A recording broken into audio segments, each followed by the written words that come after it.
Assalomu alaykum kuzatuvchilar. Bugungi suhbatdoshimiz oliy toifali shifokor, tabibim tabiat korxonasining rahbari Feruza opa bo'ladilar. Assalomu alaykum Feruza opa. Va alaykum assalom.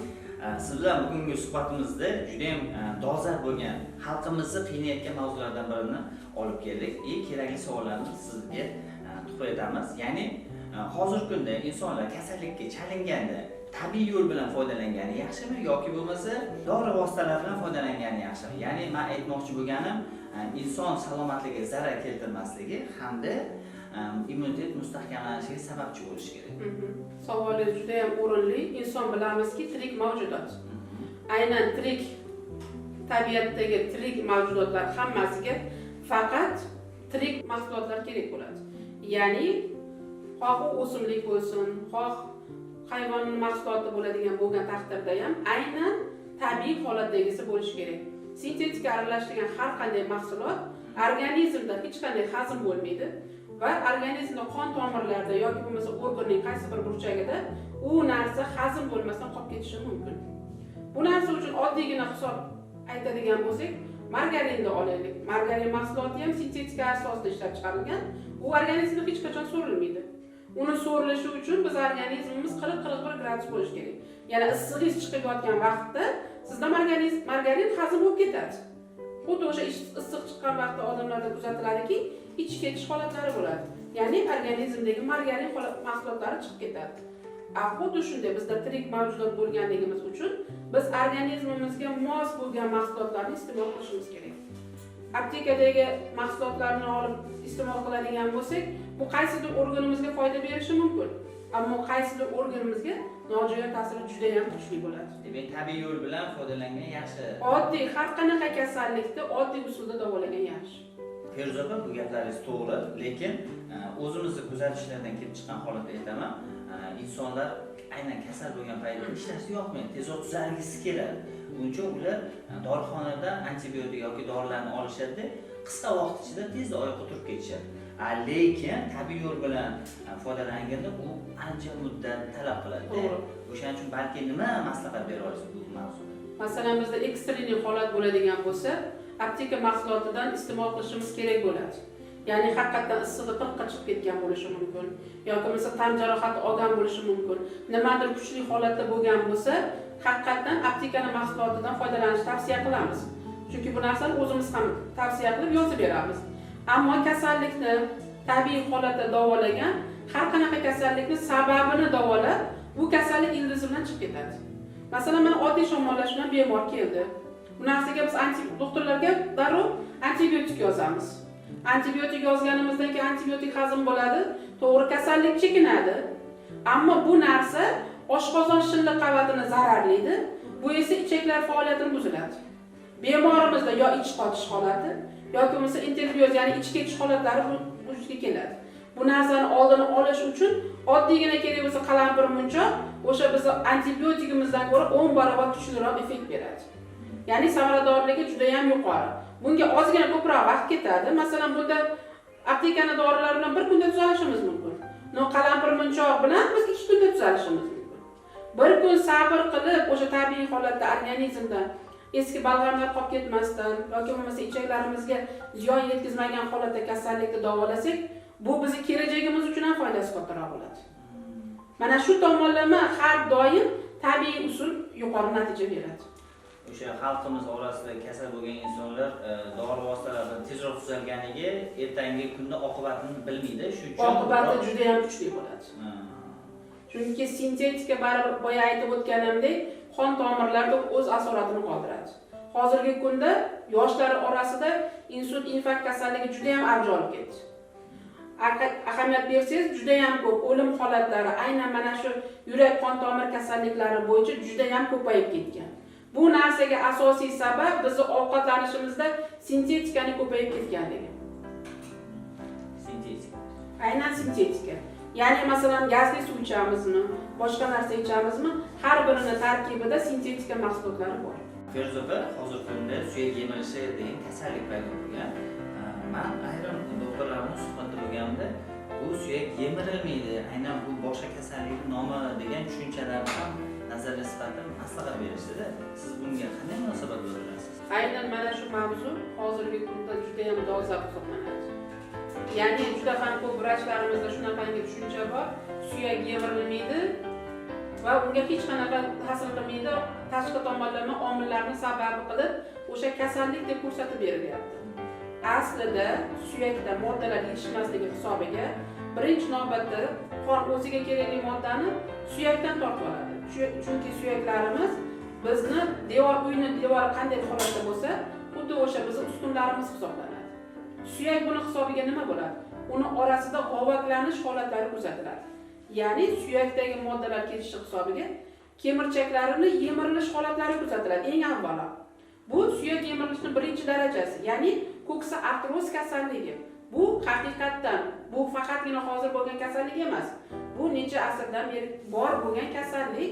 Bu shunchaki Covid kasalligidan keyin juda ham avj olib ketdi.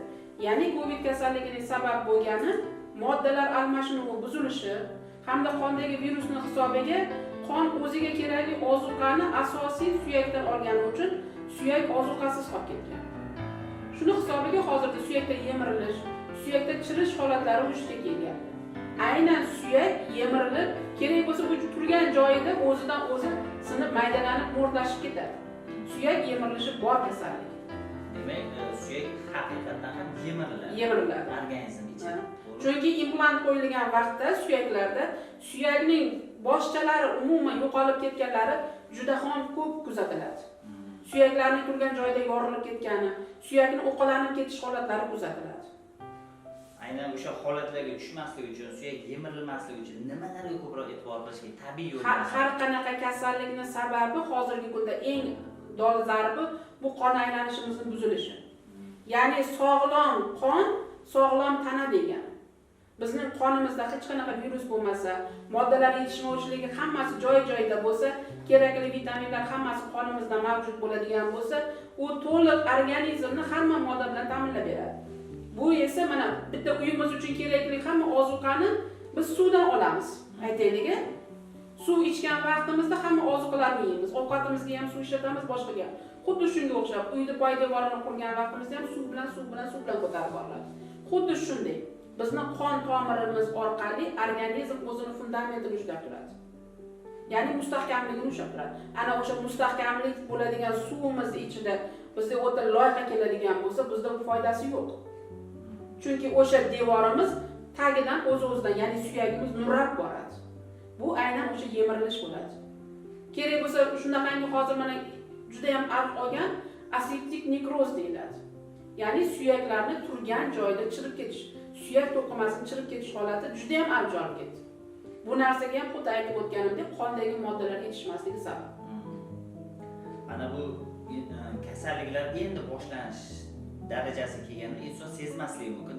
Og'riyapti deb. To'g'ri, bu birinchi, ikkinchi darajada unchalik kuchli og'riq bermaydi. Kimlardadir shundoq yengilab o'tib ketadi. Ammo kimlardadir borki, hali bu narsaga kelmay turib, oddiygina osteoporoz, endi bo'g'imlarda shomollashlar yoki bo'lmasa moddalar yetishmasligi boshlandi degan vaqtda ham kuchli og'riq berishi mumkin.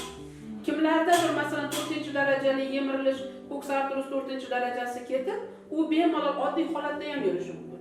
Bu narsaga o'sha joydagi qon aylanishining yaxshiligi sabab bo'la oladi. Kasallik darajasi allaqachon 4-darajaga kelib qolgan. Endi salbiy oqibatlarga yanada olib kelmasligi uchun uni avvalgi holatga, yangi holatga olib kelsa bo'ladimi? Bo'ladi. Bu narsa uchun bizda masalan mana stop artroz mahsulotimiz bor.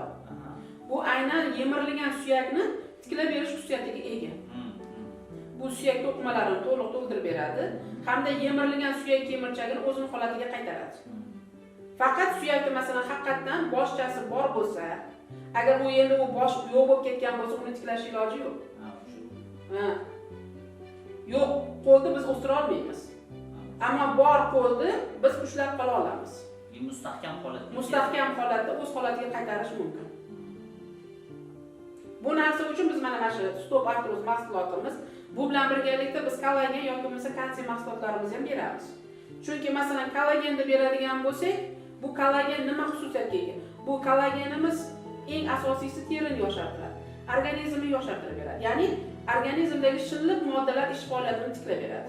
Demak, suyak yemirilganda faqatgina mana bu mahsulotimiz emas, birgalikda qo'shimcha tarzda olsa, yanada mustahkamlanib, To'g'ri. avvalgi holatiga qaytish. Chunki faqat suyakni mustahkamlashib olib kelishimiz uchun unga qo'shimcha tarzda biz ishchilar jo'natishimiz kerak.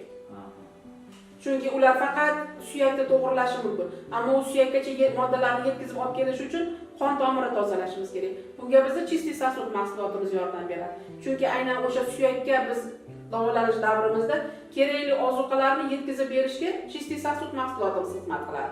Aynan stopartroz mahsulotini iste'mol qilganda bunda sintezlash, ya'ni o'sha joydagi reaksiyalarni amalga oshirishi uchun kollagen mahsulotimiz juda ham yaxshi foyda beradi. Chunki bu suyak to'qimalarini atrofini yaxshi tozalab beradi. Shilliqlik, ya'ni harakatchanligini oshirib berish uchun juda ham foydasi kuchli hisoblanadi.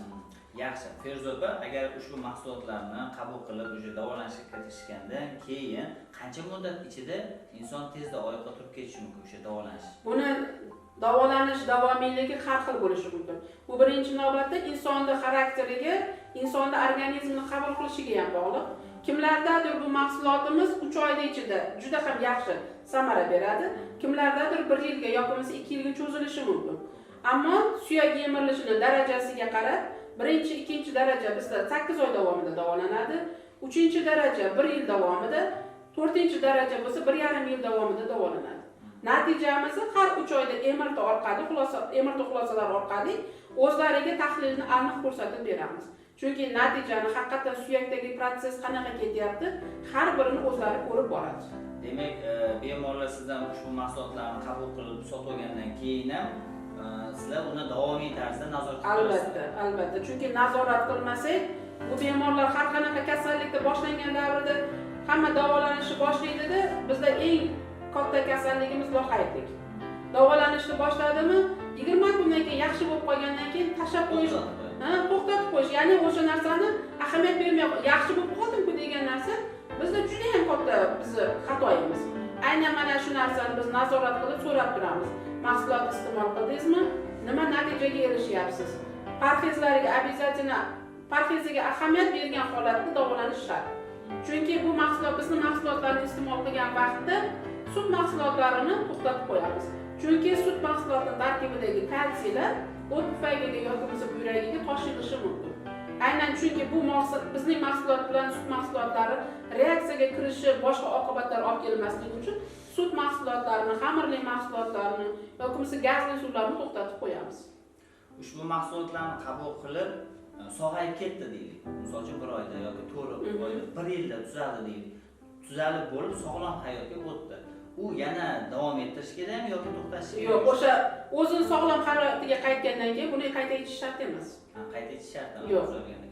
Uni sizlar qayerdan ajratib olasizlar shu tuzalganini? Biz MRT xulosalari orqali. MRT. Chunki bemorga aynan MRT orqali undagi holatni to'liq ko'rsatib beramiz. Feruza opa, bugungi suhbatimiz juda ham ajoyib va dolzarb mavzularga tegishli bo'lgan savollarning javobini topdik deb o'ylayman. Bizni kuzatayotgan O'zbekiston xalqi hamda boshqa tumanlardan, boshqa viloyatlardan, boshqa davlatlardan kuzatayotgan insonlarga ham albatta eng kerakli maslahatlarni berasiz deb o'ylayman. Bu uchun sizga kattakon rahmat. Hurmatli kuzatuvchilar, agarda sizni yana qanaqadir kasalliklarga javob istasangiz, albatta kommentariyalarga yozib qoldiring. Bu birinchisi emas, albatta davomiy bo'ladi. Bu uchun esa kommentariyalarga yozing, kerakli savollarni tanlab, albatta keyingi ko'rsatuvlarda olib chiqamiz.